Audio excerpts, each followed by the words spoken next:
Você já se perguntou se existem portais escondidos entre nós?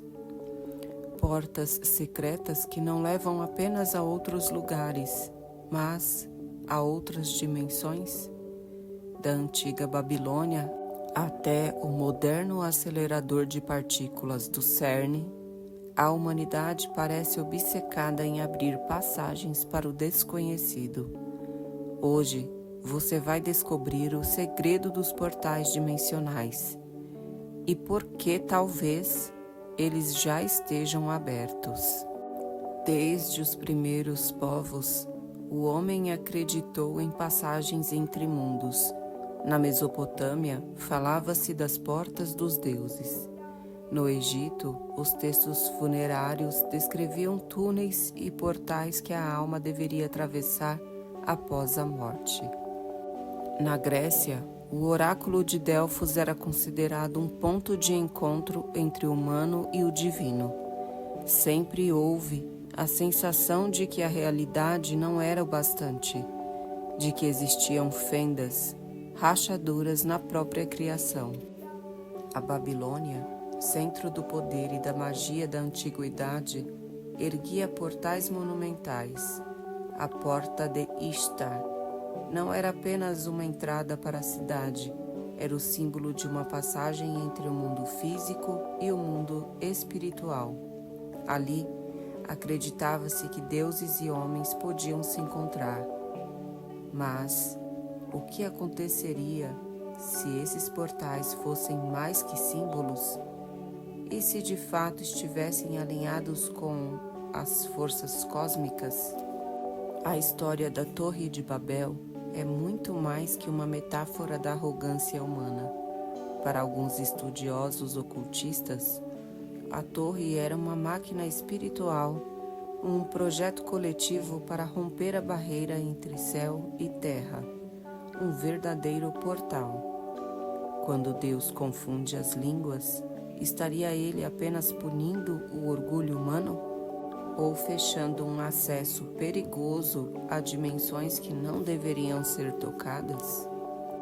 Em diversas tradições, os deuses entram e saem da realidade por portais. Na mitologia nórdica, a ponte Bifrost ligava os mundos. Entre os maias, existiam cavernas sagradas que funcionavam como portas para o Xibalba. Na Índia, falava-se dos lokas, diferentes dimensões acessadas por iogues avançados. É como se todas as culturas tivessem guardado um pedaço do mesmo mistério. Na Idade Média e no Renascimento, alquimistas e magos acreditavam em portais internos e externos. John Dee, o ocultista da Rainha Elizabeth I, falava com anjos através de espelhos negros. Esses espelhos eram considerados portais. Mas será que estavam apenas projetando suas mentes? Ou tocando algo real, invisível e perigoso? Com a física quântica, a ideia de universos paralelos deixou de ser fantasia. Buracos de minhoca, dimensões extras, realidades múltiplas. De repente, a ciência começou a falar a mesma língua que os antigos mitos. E se os portais sempre existiram? E o que antes era ritual e magia, agora se tornou ciência aplicada? No coração da Europa, em Genebra, o CERN construiu o maior acelerador de partículas da história. Um túnel de 27 quilômetros.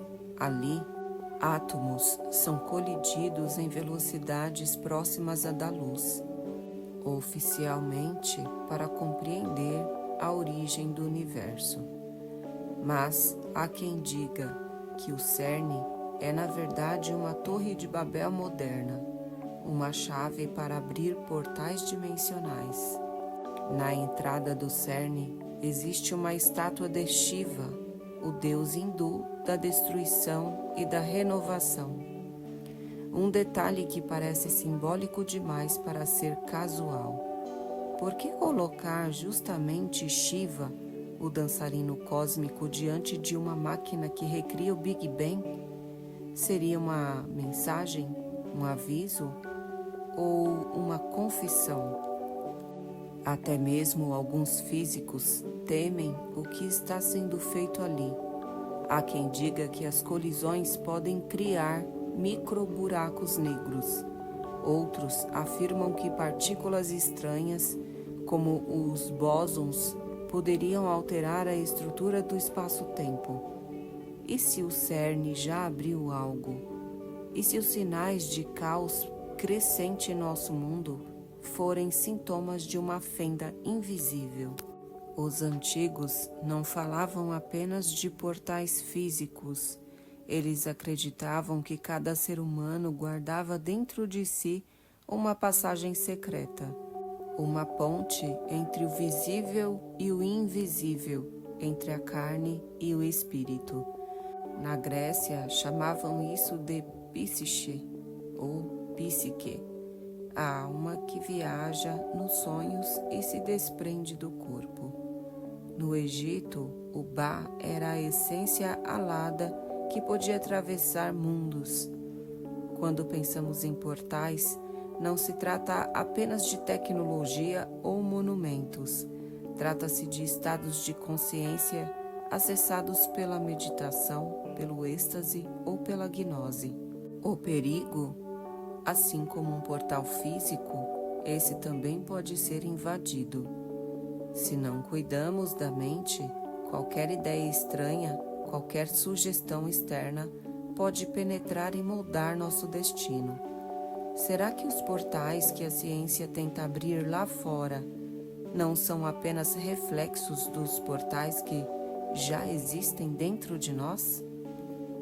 A Babilônia, berço de impérios e mistérios, foi descrita como a cidade dos portais. Seu nome vem de Bab-Lani, literalmente Porta dos Deuses. Ali, sacerdotes e reis acreditavam poder manipular as forças do cosmos. A Torre de Babel não era apenas uma construção para alcançar o céu, mas um símbolo da arrogância humana, tentar controlar os canais que ligam a terra e céu. Mas perceba, toda vez que o homem busca abrir um portal para dominar e não para servir, o resultado é ruína.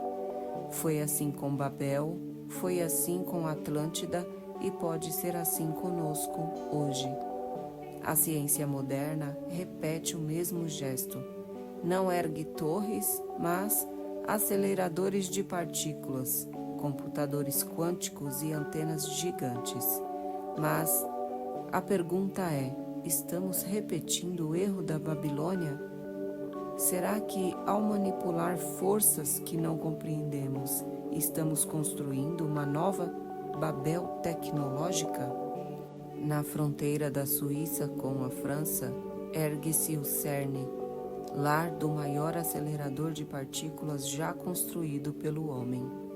Ali, cientistas dizem estudar os segredos do universo, tentando recriar o instante do Big Bang.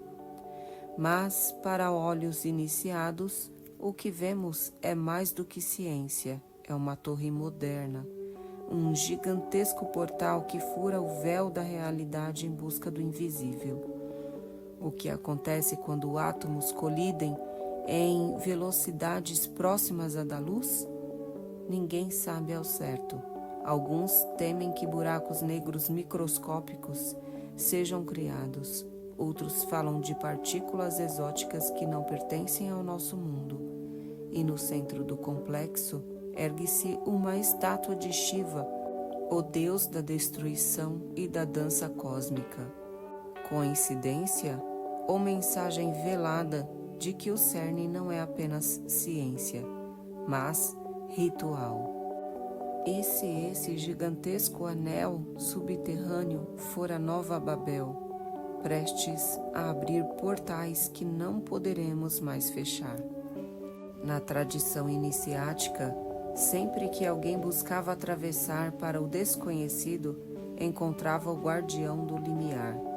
Esse guardião não era um monstro externo, mas o reflexo das próprias sombras, dos medos não enfrentados, e ainda hoje, cada portal que tentamos abrir, seja espiritual, seja tecnológico, nos coloca diante desse mesmo guardião.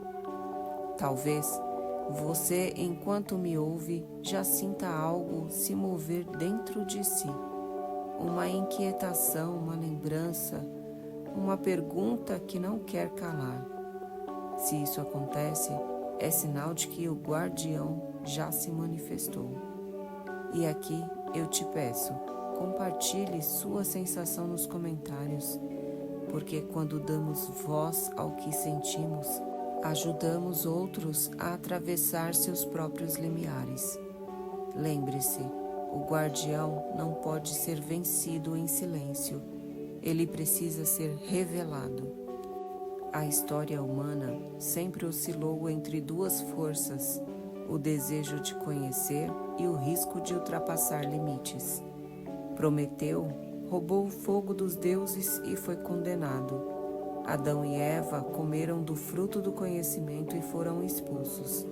A cada mito, a mensagem é a mesma: saber tem um custo. Hoje, quando os cientistas falam em abrir portais, talvez estejam repetindo o mesmo enredo. O fogo moderno é a física quântica. O fruto proibido é a manipulação da realidade em sua essência. Será que estamos prontos para lidar com o que pode surgir do outro lado? Ou repetiremos o ciclo eterno, receber conhecimento sem sabedoria e colher destruição em vez de iluminação? Porque uma coisa é certa, nenhum portal se abre sem transformar para sempre quem o atravessava. Há quem pense que ciência e ocultismo são opostos, mas será mesmo? A alquimia medieval foi o berço da química. A astrologia abriu caminhos para a astronomia. O hermetismo, os mistérios antigos e até a cabala sempre buscaram a mesma coisa: compreender o tecido da realidade. O que vemos hoje é apenas uma roupagem diferente.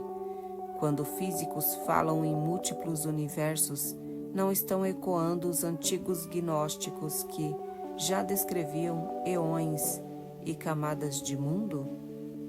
Quando teóricos discutem sobre o colapso da função de onda, não estão tocando na mesma ideia dos místicos que sempre disseram que a consciência moldam a realidade?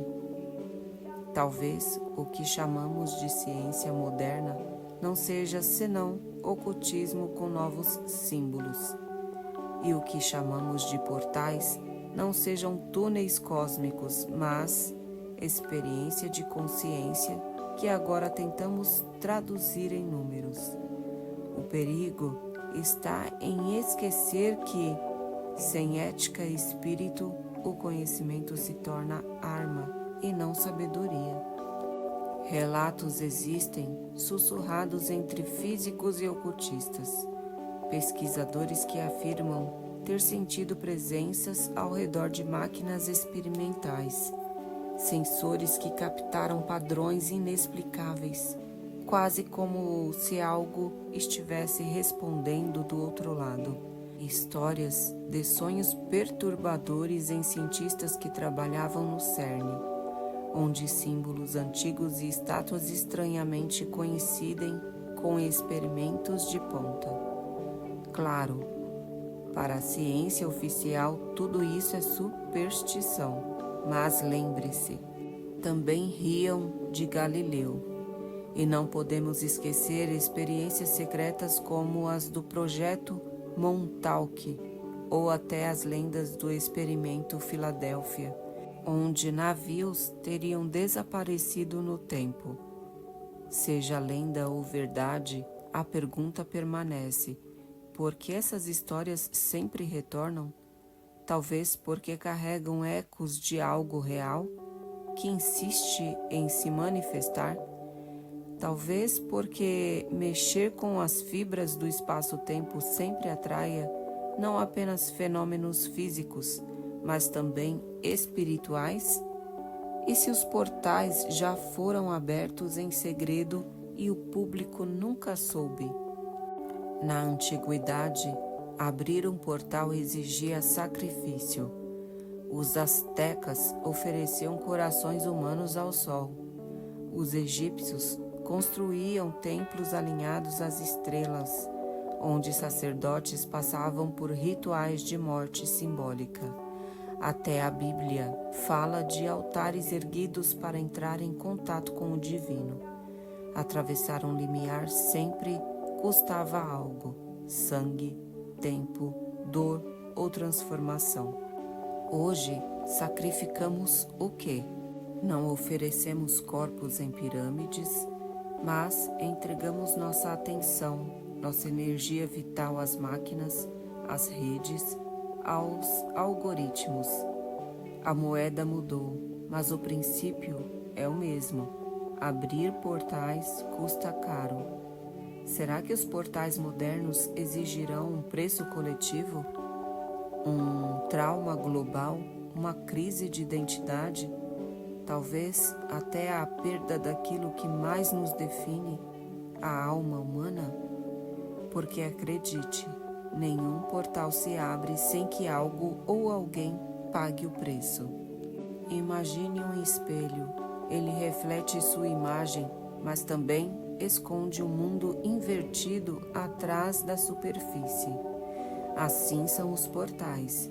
Eles não trazem apenas novas realidades para nós, também refletem aquilo que já somos.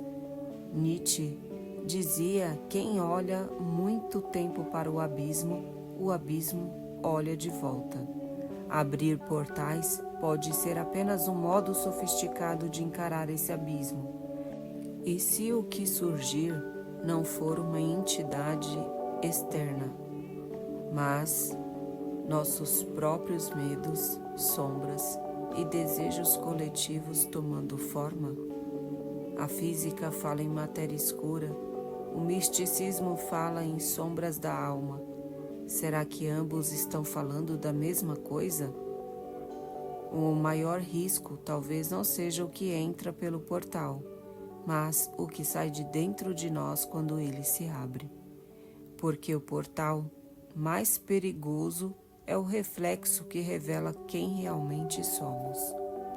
O homem sempre acreditou que podia controlar os deuses, com rituais, com templos, com magia, com ciência.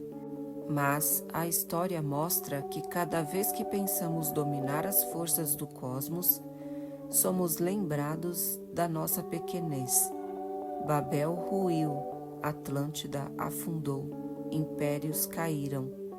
E agora, diante de aceleradores telescópicos e computadores quânticos, pensamos: agora sim controlamos tudo. Mas será que é verdade? Ou será que, mais uma vez, estamos apenas brincando com forças que não compreendemos? Talvez a grande ilusão não seja acreditar que portais existem, mas acreditar que eles podem ser controlados. Um portal não é uma porta comum. Uma vez aberta, não sabemos o que entrará, nem se conseguiremos fechar.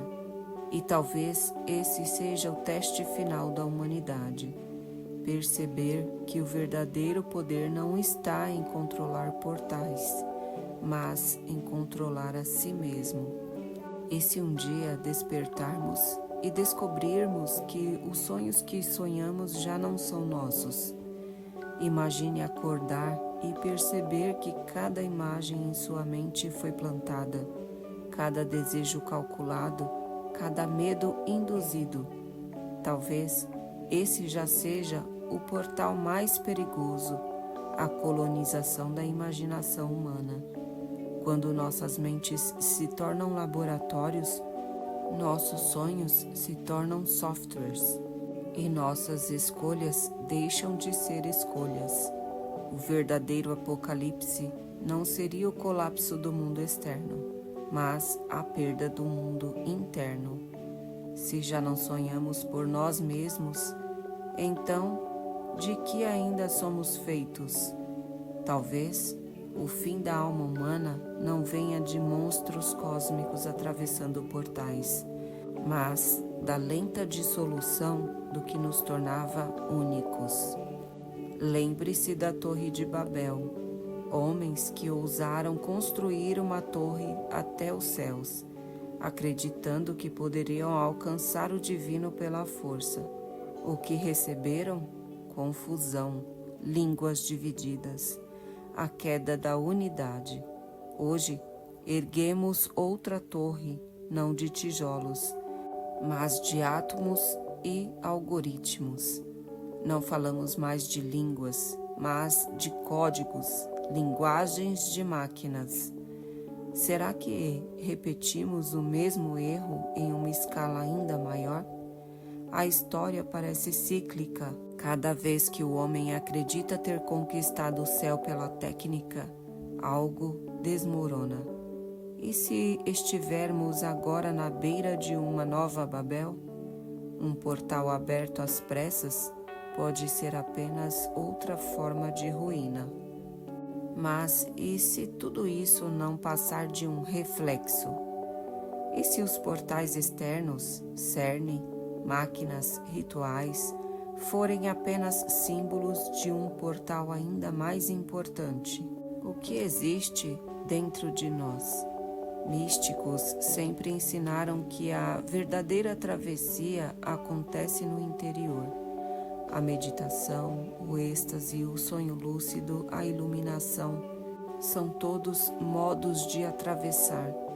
Talvez a humanidade esteja tão obcecada em abrir portais no mundo físico porque se esqueceu de abrir o mais essencial, o da própria consciência. E nesse ponto, a pergunta se inverte. Não é se devemos temer os portais que abrimos fora, mas se estamos preparados para atravessar os que já existem dentro de nós. Estamos diante de uma encruzilhada.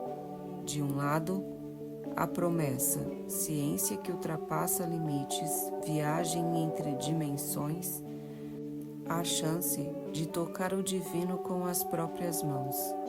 Do outro, o risco, perder aquilo que nos faz humanos, tornar-nos sombras de nós mesmos, reféns de forças que não compreendemos. O portal está diante de nós, não há como voltar, mas a decisão não é apenas coletiva, é pessoal.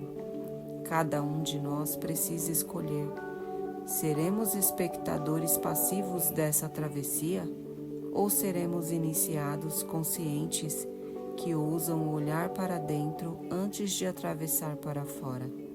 Porque a travessia já começou e o guardião já espera. Se você chegou até aqui, atravessou comigo um portal de palavras, símbolos e mistérios. Agora eu quero ouvir você. O que este episódio despertou em sua mente? Qual sombra, qual revelação, qual inquietação? Deixe seu comentário. Compartilhe este vídeo, não por números, não por métricas, mas porque este conhecimento precisa ecoar.